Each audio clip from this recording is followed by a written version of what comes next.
Explore the life ETL এর নতুন একটি পর্বে তোমাদের সবাইকে স্বাগত জানাই। আশা করি তোমরা ভালো আছো, সুস্থ আছো আর আমাদের পাশে আছো।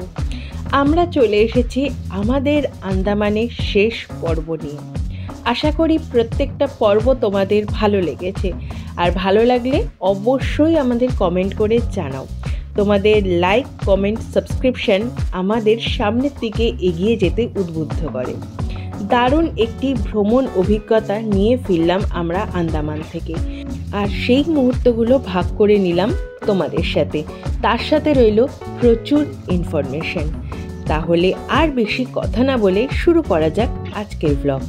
আন্দামান পর্বের শেষ পর্ব এসে গেছে তোমাদের জন্য, তাই সঙ্গে থাকো, পাশে থাকো, পুরো ব্লগটা দেখো। আশা করি তোমাদের ভালো লাগবে।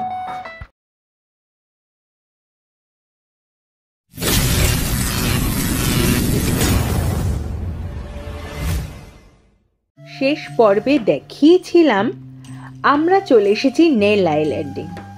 ছিলাম একটি দারুণ সুন্দর হোটেলে। সেই হোটেলটির নাম হলো নেহা। চলো ঘুরে দেখে নিই তার আশপাশটা।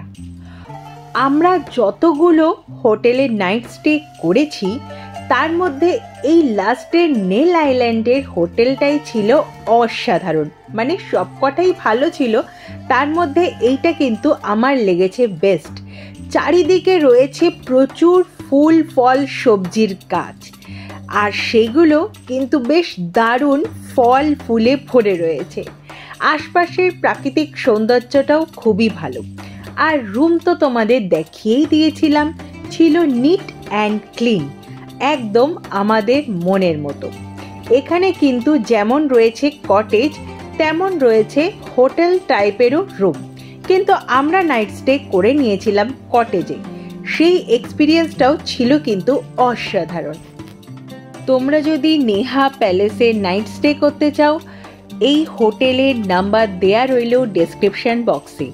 আর আন্দামানের পুরো ট্রিপটা যদি তোমরা নাভেদ ভাইয়ের সাথে কমপ্লিট করে নিতে চাও, তাহলেও ওনার নাম্বারটা দিয়ে দিলাম ডেসক্রিপশন বক্সে শুধুমাত্র তোমাদের জন্য। আমরা চলে এসেছি লক্ষ্মণপুর 2-তে। এখানে রয়েছে দারুণ একটি চমক। কলকাতাতে রয়েছে হাওড়া ব্রিজ, সেই ব্রিজ চলে এসেছে আন্দামানেও। চলো ঘুরে দেখে নিই সেই ব্রিজকে। যত আপনি পাথর যে তার মতন দেখতে পাচ্ছেন, এসব কোনো কাদা নয়, সব ডেড কোরাল। এসব কোরাল হচ্ছে মৃত। তার কারণ হচ্ছে কোরালকে জানতে থাকার জন্য 24 ঘন্টা জল লাগবে, তবেই কোরাল জানতে থাকবে, না তো মারা যাবে। এখানে কেউ 24 ঘন্টার মধ্যে দুবার হাইড্রেট আর দুবার লো টাইড, 6-6 ঘন্টা করে ডিভাইডেড হয় জিনিসটা। তখন যেরকম ভাটা হয়ে গেছে, কোরাল তো সব জল থেকে বেরিয়ে আসে, আর সানলাইটের কারণে কোরাল ডেড হয়ে যায়। তো আপনাকে জীবন্ত করে সব সামনে গিয়ে দেখাবো। এখান থেকে হাঁটতে পারতে জলদি হাঁটবেন, কারণ কি হাইড্রেট স্টার্ট হয়ে গেছে। বেশি তাড়াতাড়ি হাঁটলে আবার তোমার হবে তো। তোমরা কিন্তু এখানে এসে অবশ্যই একজন গাইড দাদাকে হায়ার করে নেবে, নইলে এখানকার অনেক অজানা তথ্য তোমাদের কাছে থেকে যাবে অজানাই। আমরাও কিন্তু গাইড নিয়ে নিয়েছিলাম। এখানে গাইডের প্রাইস কিন্তু সেরকমভাবে কোনো ফিক্সড নেই, তোমরা ওনাদের সাথে কথা বলে নিও। हजरत पहले से आइलैंड पूरा पानी के नीचे था, तो उसमें वेव की वजह से, हवा की वजह से अच्छे तक ब्रिज बना है। और ब्रिज से कोरल के ब्रिज नाम रखा है। एक्चुअली में कोई ब्रिज नहीं है, एक माउंटेन कोरल है जो पूरा कोरल से बना हुआ है। ठीक है, तो फर्स्ट यहाँ पे सब ग्रुप में खेल कोई एक फोन दे लीजिए, मैं फोटो लेकर देखा, उसके बाद चलेंगे इसके बैक साइड मैजिक लगते हैं। এই পুরো আইল্যান্ডটাই তৈরি হয়েছে কোরাল দিয়ে। কি অসাধারণ, তাই না? বেসিক্যালি লাইফ কোরালকে কোনো মানুষ যদি টাচ করে তাতে কোরাল এফেক্ট হয়। যখনই আপনি কোনো কোরালকে টাচ করবেন, যত % টাচ হবে তত % ডেড, বাকি থাকবে। ওকে ওকে। কোরালের ভিতরে দুটো অ্যানিমাল থাকে, একটা হচ্ছে জলটাকে পিউরিফাই করে ফিল্টার করে, আর একটা হচ্ছে কোরালকে কালারফুল রাখে। একটার নাম হচ্ছে পলিপ, আরেকটার নাম হচ্ছে চুতুমতলি।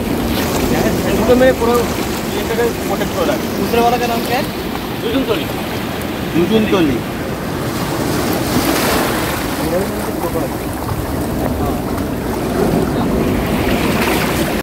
আমরা দেখে নিলাম জীবন্ত কোরালও, তার সাথে অসাধারণ সৌন্দর্য। এই কোরাল ব্রিজের মন আকর্ষণ করে নেবে তোমাদের, কথা দিলাম। আর দেখো পায়ের সামনেই রয়েছে মাছ, মাছের ঝাঁক খেলা করে বেড়াচ্ছে। একদম কিন্তু দেখতেই পাচ্ছ জল একদমই কম, তার মধ্যেই শত শত মাছ ঘুরে বেড়াচ্ছে, মনে হচ্ছে যেন অ্যাকোরিয়ামে খেলে বেড়াচ্ছে ওনারা। কোরালের সাথে মিলেমিশে বসে আছে এই কাঁকড়া মহারাজ। হঠাৎ করেই জলের ঝাপটা লাগাতে উনি নড়ে চড়ে বসলেন। এই কোরাল বিচ যতটা সুন্দর ততটাই কিন্তু ভয়ঙ্কর, কারণ খেয়াল না করলে কাঁকড়ার কামড় তুমি খেতেই পারো। তার সাথে কোরালে জল এসে এসে জায়গাটা কিন্তু হয়ে রয়েছে বেশ পিচ্ছিল, তাই পা স্কিড করে পড়ে যাওয়ার চান্স কিন্তু আছে। আর যদি তুমি পড়ে যাও, কোরালের মাধ্যমে যদি তোমার হাত পা কেটে যায়, তাহলে বলছি বস চাপ আছে, ব্যথা তো করবেই, যন্ত্রণাও হবে প্রচণ্ড, আর ম্যান্ডেটরি রয়েছে ইঞ্জেকশন নেওয়া, টিটিনাস।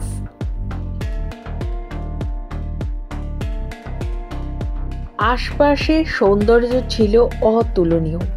আমরা তো অনেকগুলো বিচেই ঘুরলাম, কিন্তু এইটা ছিল তার মধ্যে সব থেকে আলাদা।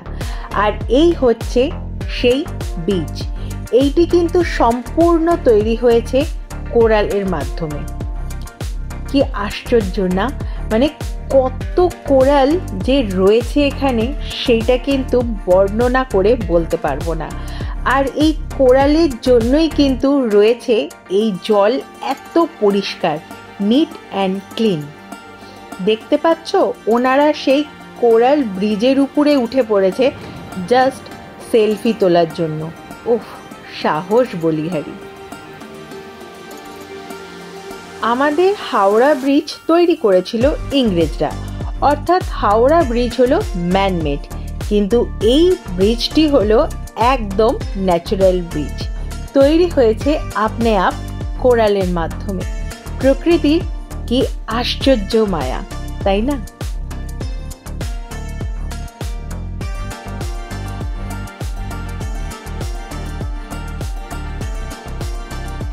কি অসাধারণ সৌন্দর্য লুকিয়ে আছে এই নেল আইল্যান্ডে।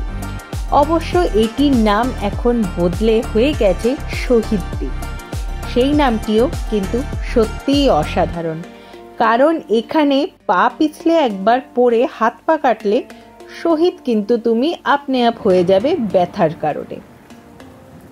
এখানে দেখতে পেলাম এই আশ্চর্য ফলটি, জানি না এটা কি ফল, এর নাম কি, কিন্তু দেখে বেশ ভালো লাগলো, তাই শেয়ার করলাম তোমাদের সাথে। এটা কি জিনিস সেটা যদি কারো জানা থাকে অবশ্যই কমেন্ট করে আমাদের জানিও। এখানে কিন্তু রয়েছে বেশ কিছু দোকান, খাবার দোকান বা জামা কাপড় কিনে নেওয়ার দোকান। আর এখানে পাওয়া যায় প্রচুর ফল। আমরা যখন নর্থ বেঙ্গলে ঘুরতে আসি সেখানে যেমন মোমো, ওয়াইবাই আরও এটসেট্রা অনেক কিছু খাবার দেখতে পাই আমাদের আশেপাশে, কিন্তু এখানে আশেপাশে রয়েছে শুধুই ফলের দোকান। আর প্রত্যেকটা ফলের দোকানে কিন্তু রয়েছে আমাদের বাঙালি, মানে আমাদের পাশের বাড়িরই কাকিমা জেঠিমারা, তাই একদম স্পষ্ট বাংলায় বলে দেবে তোমাকে কি কি পাওয়া যায় সেখানে, আর তার দামই বা কত। অবশ্যই বার্গেনিং করে নিও, সেটা থাকবে তোমাদের হাতেই। আমরা চলে এসেছি ভরতপুর বিচে। এখানেও কিন্তু তোমরা ওয়াটার অ্যাক্টিভিটির মজা নিয়ে নিতে পারো, কারণ প্রত্যেকটা দ্বীপেই কিন্তু হয় ওয়াটার অ্যাক্টিভিটি। আর এখানেও রয়েছে প্রচুর দোকান, সেখান থেকে তুমি কিন্তু নিজের প্রিয়জনদের জন্য কিছু না কিছু গিফট নিয়ে নিতে পারো। এখানে রয়েছে কিছু ঝিনুকের আইটেম, যা দিয়ে তুমি তোমার ঘর সাজিয়ে নিতে পারো দারুণ করে।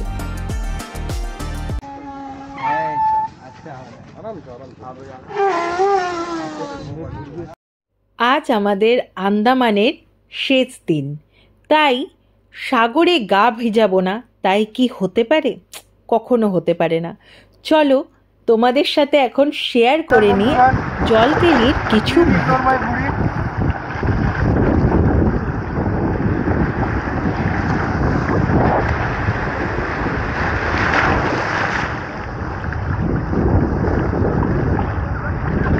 আমরা আছি এখন নীল আইল্যান্ডে। কালকে এখানে আমরা চলে এসেছি সমুদ্র স্নানে যাচ্ছি। সমুদ্র রিসার্চ মানস দা কি বলতে চান? Sky research.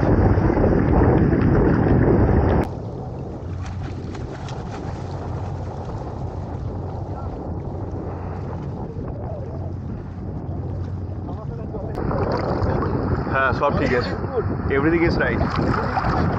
খালি তোমাদের উঠছে না, আমাদের দুজনেরই উঠছে। কাটার মধ্যে দিয়েছি। इतना बेइज्जती किया है हम लोगों के साथ, हम लोगों के पास कैमरा है नहीं बोल के। এ দেখো যেটা কেমন হচ্ছে, এটা ভালো। হ্যাঁ ওই চলছে, এই যে বাড়ছে না টাইম, হ্যাঁ বাড়ছে তাহলে চলছে না। হ্যাঁ চলছে তো। নিজে ব্যাগটা খুলে রেখে চলে এসছে।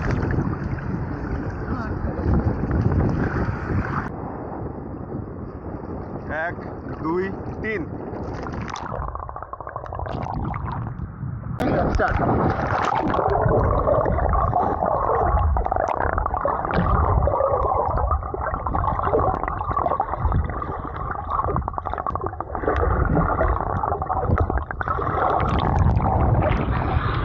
করলাম তো অনটা, তাহলে হলো না কেন? হচ্ছে তাহলে আগেরগুলো হয়েছে। হ্যাঁ হয়েছে, চলছে তো। ও হয়েছে তো, তাহলে আগেরগুলো হয়েছে। এবার ইসরা অফ করো, লালটা এটা চলছে, এখনো চলছে।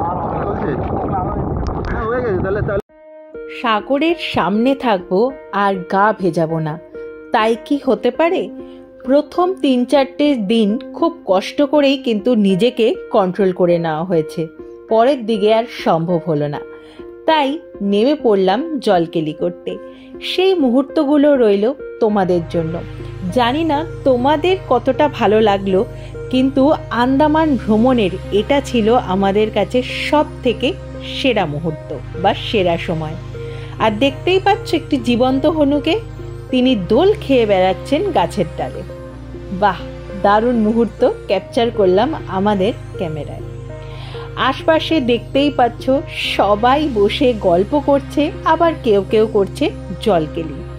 দারুণ একটি সময় কাটালাম আমরা ভরতপুর বিচে। এখানে কিন্তু ড্রেস চেঞ্জ করার জন্য একটি জায়গা রয়েছে, আর রয়েছে লকারও। তোমরা দরকার হলে এখানে কিন্তু লকার ভাড়া করে নিতে পারো স্বল্প কিছু মূল্যের মাধ্যমে। এরপরে আমরা ফিরে এসেছিলাম হোটেলে, কারণ খেয়ে দিয়ে আমাদের রওনা দিতে হবে কোথায়? অবশ্যই পোর্ট ব্লেয়ারে। আর আজকের সফরসঙ্গী হলো সেই নটিকা। আমরা লাঞ্চ করেই চলে এসেছি আবার নটিকা করে ফেরার উদ্দেশ্যে, আবার সেই ভরতপুর বিচেই। এই সাইডেই একটু আগে করে নিচ্ছিলাম আমরা জলকেলি। এখন এই জেটিতে দাঁড়িয়ে ওয়েট করছি আমাদের আজকের সাওয়ারির জন্য। চলে এসেছে আমাদের নটিকা মহারাজ। এখান থেকে পোর্ট ব্লেয়ার যেতে আমাদের ভাড়া পড়েছিল পার হেড 1600 টাকা করে। বাইরের আকাশে নেমে পড়ছে সন্ধে। পরন্ত বিকেলে মনটা কিন্তু বেশ খারাপ হয়ে যাচ্ছিল, কারণ দেখতে দেখতে আন্দামান ভ্রমণ শেষ হয়ে এলো আমাদের। আর ভেতরে কিন্তু মানুষজন মেতে উঠেছে গানের তালে তালে নাচ করতে। দারুণ একটা সময় কাটিয়ে নিলাম আমরা নটিকাতে। এইবারে শুধু সিনেমা দেখা নয়, চলল নাচ গান আর হুল্লোড়। এখানে কিন্তু রয়েছে একটা ওয়াশরুমও, যেটা ছিল কিনা বেশ পরিষ্কার আর পরিচ্ছন্ন। যাওয়ার দিন যদিও ওয়াশরুমে যাওয়ার প্রয়োজন পড়েনি, তাই শেয়ার করিনি এই ওয়াশরুমের ভিডিওটা তোমাদের সাথে। আমাদের যাত্রীরা কিন্তু নেচে কুদে ক্লান্ত, তাই এবার দেখা চলছে সিনেমা। কারণ আমাদের যেতে সময় লেগেছিল নেল আইল্যান্ড থেকে পোর্ট ব্লেয়ার পর্যন্ত প্রায় 1.5 ঘন্টা। রাতের পোর্ট ব্লেয়ারের রূপটা ছিল একেবারেই আলাদা, অসাধারণ। চারিদিকে দাঁড়িয়ে রয়েছে বড় বড় সব জাহাজ, আর তার মধ্যে আমাদের নটিকা ক্রুজ। কি অসাধারণ সৌন্দর্য! দেখতে দেখতে মন এবং চোখ দুটোই যেন ভরে যাচ্ছিল। বেশ খানিকক্ষণ দাঁড়িয়েছিলাম আমরা এখানে আশপাশের রূপটা উপভোগ করে নেওয়ার জন্য, কিন্তু বেশিক্ষণ ওয়েট করা যাবে না বস, কারণ আমাদের চলে যেতে হবে সেলুলার জেলে, দেখে নিতে হবে light and sound show. Andaman explore এখনো কিন্তু হয়নি শেষ আমাদের। রাতের বেলা সেলুলার জেলের সৌন্দর্য দেখে আমরা তো অবাক, মনেই হচ্ছিল না এখানে এত টর্চার করা হতো মানুষজনদের, কারণ এখন যে রূপটা আমরা দেখতে পাচ্ছি সেলুলার জেলের সেটা ছিল অসাধারণ, অতুলনীয়।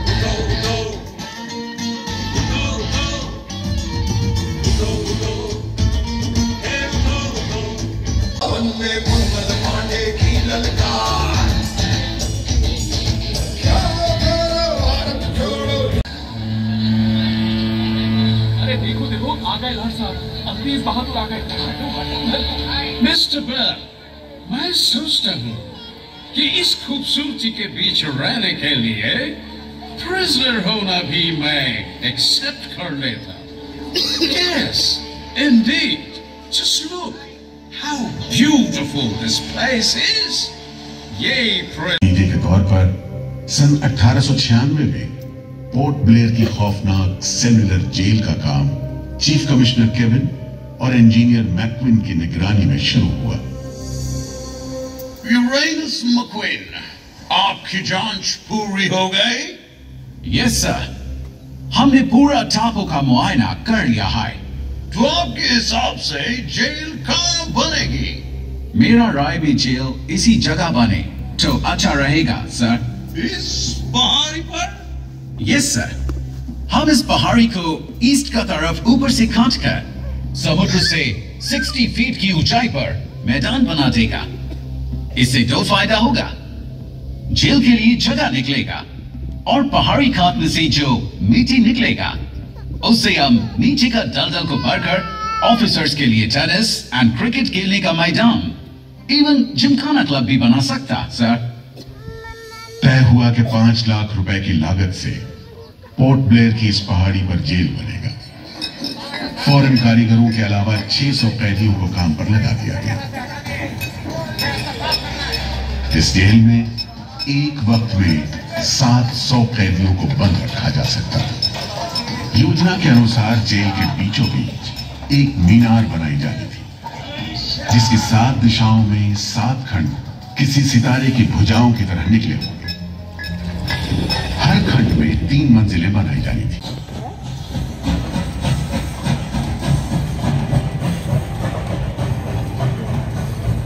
सुबह, दोपहर, शाम, रात कोड़े चलते रहे और काम होता रहा। दीवारें उठनी शुरू हुई। आखिरकार 10 साल बाद सन 1906 में यह विशालकाय जेल तैयार हुआ और यहीं से अंडमान के इतिहास का सबसे काला दौर शुरू हुआ।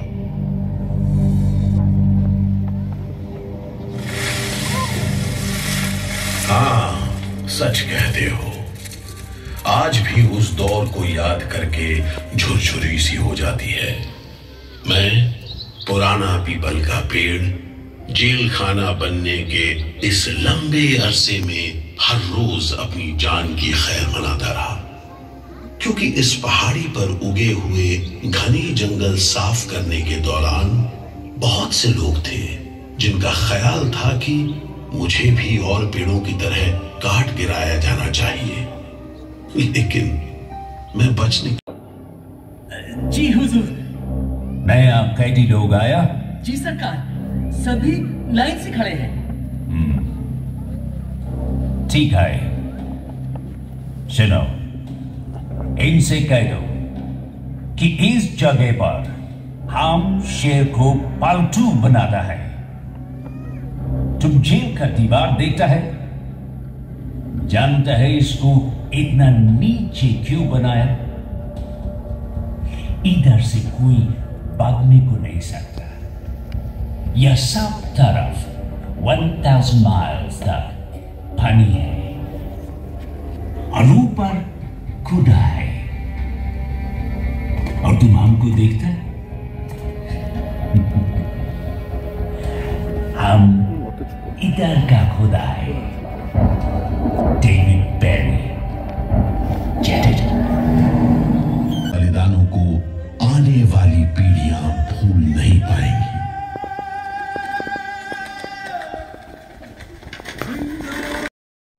তোমাদের জন্য রইল লাইট অ্যান্ড সাউন্ডের কিছু মুহূর্ত, আর দিয়ে দিই কিছু ইনফো। এই শোটি শুরু হয় 5:50 থেকে এবং চলে 8:50 অবধি। প্রত্যেকটা শো হয় 1 ঘন্টা করে। আর এখানে কিন্তু 4টে হিন্দি শো আর একটা শো হয় ইংলিশে। জাতীয় সঙ্গীত দিয়ে শেষ করা হলো লাইট অ্যান্ড সাউন্ড। আর এই লাইট অ্যান্ড সাউন্ডের টিকিট পড়ে বড়দের 300 টাকা আর ছোটদের মাত্র 75 টাকা। দেখতে দেখতে 4 রাত 5 দিনের আন্দামান সফর শেষ হয়ে গেল আমাদের।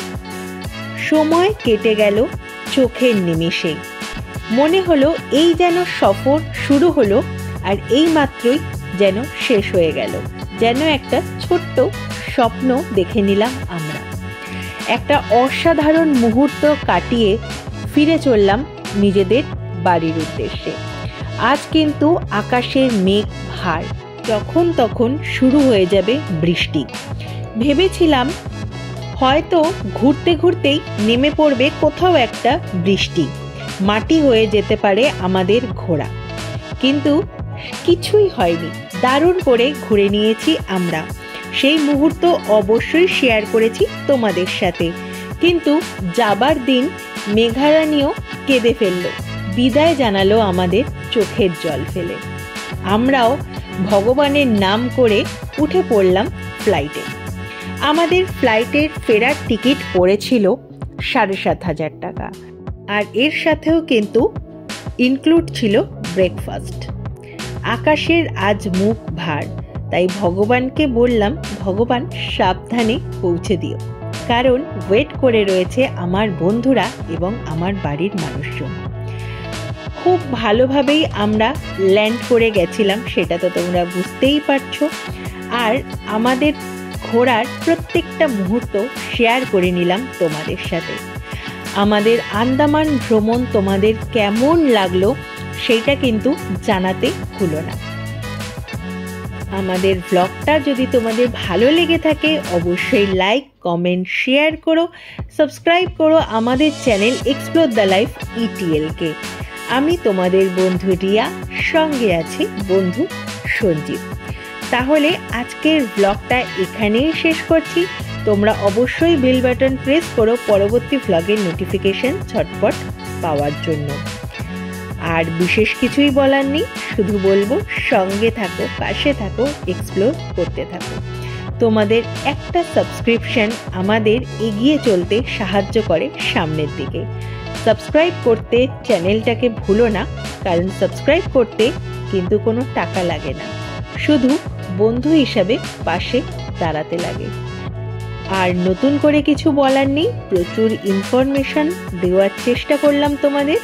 ভালো লাগলে কমেন্টের মাধ্যমে জানিও। আজ তবে এখানেই শেষ করছি আজকের ব্লগ। ভালো থাকো, সঙ্গে থাকো, এক্সপ্লোর করতে থাকো। দেখা হচ্ছে পরবর্তী ব্লগে। ততক্ষণের জন্য টাটা।